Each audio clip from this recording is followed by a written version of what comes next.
让世界热闹起来吧！身后荡响，迎击火焰。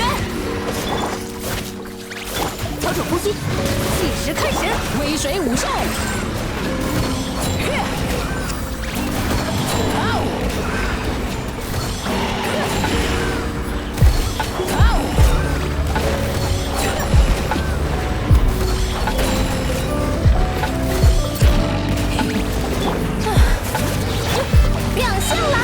In looking at the limitations of C0 Iansan, we've talked about how she works with characters that are traditionally a bit more stationary, like Arlecchino, as well as characters like Clorinde, who actually have their own form of mobility.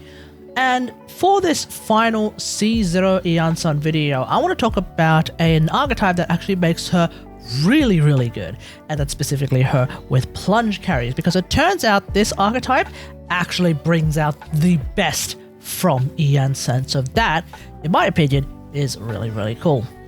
Hello everyone, welcome back.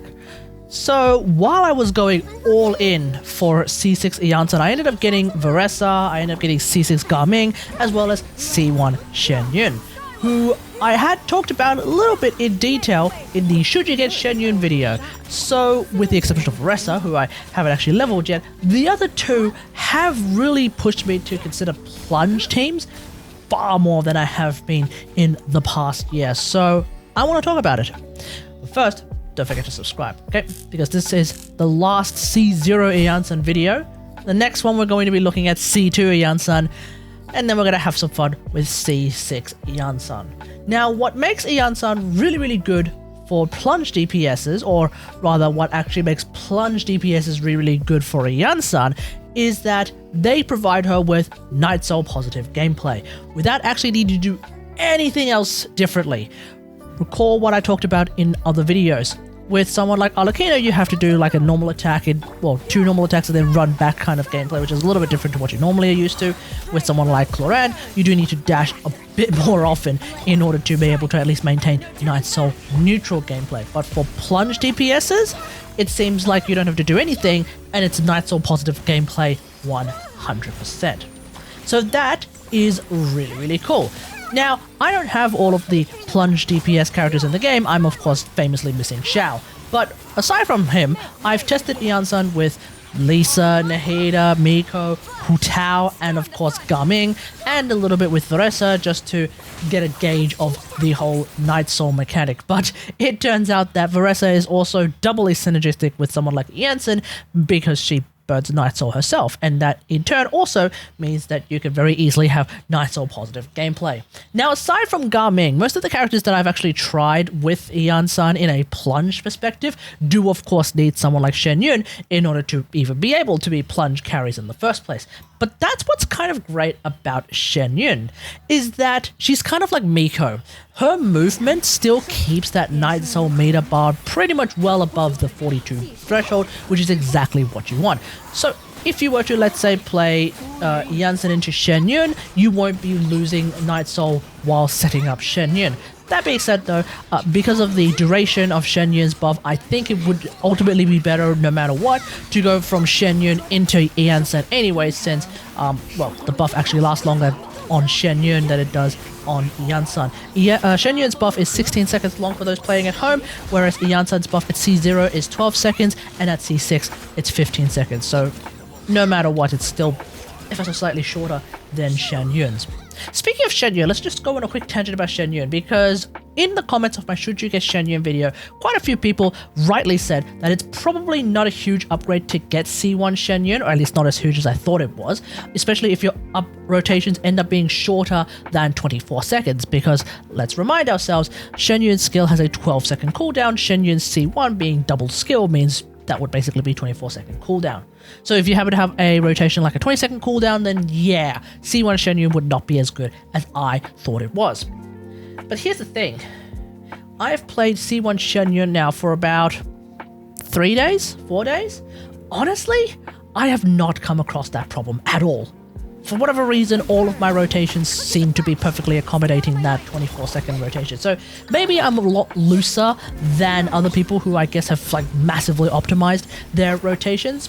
But as a result of that, C1 has not had that problem for me. Instead, the ER problem that I used to have with Xianyun has just up and disappeared. And that's really, really cool. To the point where I've actually dropped Oathsworn Eye and I'm right now using Skyward Atlas. So I'm already losing a bunch of ER from not using Oathsworn Eye. I've also dropped an ER Sand and gone back to using an Attack Sand. So I've also dropped a lot of ER from that as well. Even then, like, because I was previously farming all ER pieces for Xianyun because her ER requirements were insane at C0, I still have about 178 ER left from specifically substats. So obviously, you know, your mileage may vary depending on the build you have. But that being said though, it seems to me that just having double skill charges makes Xianyun feel night and day. So that's pretty good. Even if the math and the theory says otherwise, which I agree on the theory on, at least, in practice, I've only seen the upsides and none of the downsides, so there we go. Now let's talk about Garming, because I have C6 Garming, and C6 Garming is kind of ridiculous. So the main thing that I was really excited for when getting C6 Garming is of course getting C4 Garming, because that seems to be when energy kind of stops being an issue. In the sense that I've swapped back from using Melusine, and I'm now using Mailed Flower, so I've once again lost a whole bunch of ER. But that being said though, there does seem to still be a bit of an ER threshold for Garming. I'm not 100% sure what it actually is. All I know is, when I tried playing a Garming build with about 130 ER, that didn't seem to be enough. The build that I have now is hovering around the 146-ish mark, so I feel like that should be enough ER as opposed to before where, I don't know, it seemed like I need all of the ER in the planet in order to be able to use this ult regularly. So that's kind of why I didn't play a whole lot of Garming back then. But now I think I'm going to be playing a whole lot of Garming more. So that is really, really exciting. I kind of fully understand now why Zajef is a Garming salesman, because yeah, he's really, really strong. Now obviously Zajef is pushing Melt Garming a lot more with Sitlali, because that's probably the best team that you can make with Garming. I don't have Sitlali. I lost that 50-50 and I got C2 to higher instead. But even just playing Vape Garming with Furina seems to be really, really good. And as we all know, when you're playing Vape Garming, or Vape anyone really, as opposed to playing Melt Pyro Carry, there is a lot more leeway to accidentally screw up and you're still perfectly fine for the most part. There are maybe rare occasions where I screw up hard enough where I end up without an underlying Hydra Aura. I think the only time I've ever really come across that in any meaningful capacity is maybe the Mountain King, and aside from that though, yeah, Vape Garming seems to be really, really straightforward to play. And so, because I'm playing with Furina, well, it doesn't really matter if I'm playing with Furina or not, because one thing to keep in mind when you're playing C6 Garming is that his kit ultimately has a ton of crit rate. So, first off, his C6 will give you 20% right from the get-go for that special plunge. But then on top of that, if you're playing Garming, you're probably using Marechaussee, because Marechaussee actually works on him without him needing to be in a Furina team. So at that point, you actually get a lot of crit rate from Garming just straight up. And then on top of that, if you want to play Melt Garming, but you're like me and you don't have Sitlali, then you could potentially consider Rosaria, in which case, if you're going to do that, then you may need to take into account the plus up to 15% crit rate coming from Rosaria's passive. So yeah, generally speaking, building crit rate, it might end up being a DPS loss when you start wasting substats. Either way, the build that I have now, I have opted to go for a build that has a little bit less crit rate than the absolute maximum threshold, and so I am effectively running a 92-33 build on a 4-star character, and that's pretty good if you ask me. I think my favorite team now is Garming, Xianyun, Iansan, and Furina, at least my favorite Plunge team right now. And you know what? I was surprised to find that I end up doing more damage with Xianyun in this team than with Xilonen for some reason. I would have thought that Red Shred would really be useful as well. Maybe it's the team healing that's coming from Xianyun, the super duper hard team healing that's coming from Xianyun, that's actually also, like, I guess, omega juicing up the Song of Days Past bonus as well. So there we go. Maybe Clam is still better. but again, I don't have a clan build for Xianyun, so I don't really care. Either way though, in this team, I would probably run Noblesse on Iansan as opposed to running Scroll, because trying to get the Scroll buff for Garming just seems way too dang. Feel free to let me know in the comments how you would probably try and deal with that, especially on a second rotation when Furina's Salon Solitaire is still popping off. Let me know what you would do about that. You might actually choose to play Xilonen instead, I don't know. My second favorite team would be Lisa or Miko, followed by Xianyun, Nahida, and Iansan. This, of course, would be my Plunge Aggravate team, where running Scroll on Iansan is the way to go, because at that point, she's buffing not just the Electro Plunger, but also Nahida. And so on rare occasion, I might even just play Plunge Nahida as well.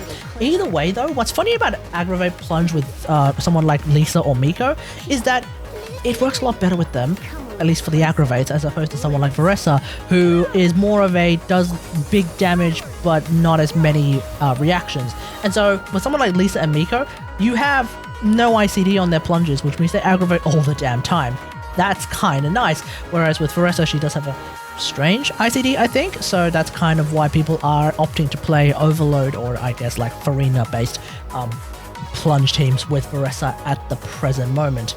But either way, I'm kind of still thinking about getting Varesa's weapon for Lisa, specifically to try and play more hard-hitting plunge Lisa, because I think Varesa's weapon is actually designed not necessarily just for Varesa but also for Lisa, which is kind of hilarious, so I do want to try that. But at the same time though, after going for C6 Iansan, that's going to be a hard maybe for the time being. At the end of the day, C0 Iansan is already just amazing with plunge carries. So if you are someone who wants to play plunge DPS, whether it be with Xiao or Xianyun or Garming or Varesa, yeah, at the end of the day, it doesn't seem like you really need any of those constellations from Iansan to make her really, really nice. So there we go. Doesn't seem like you really need that C4.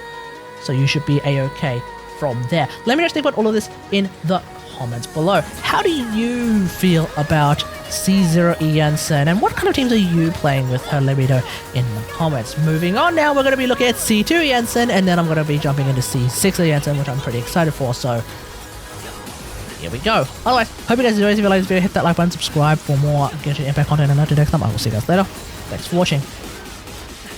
Bye.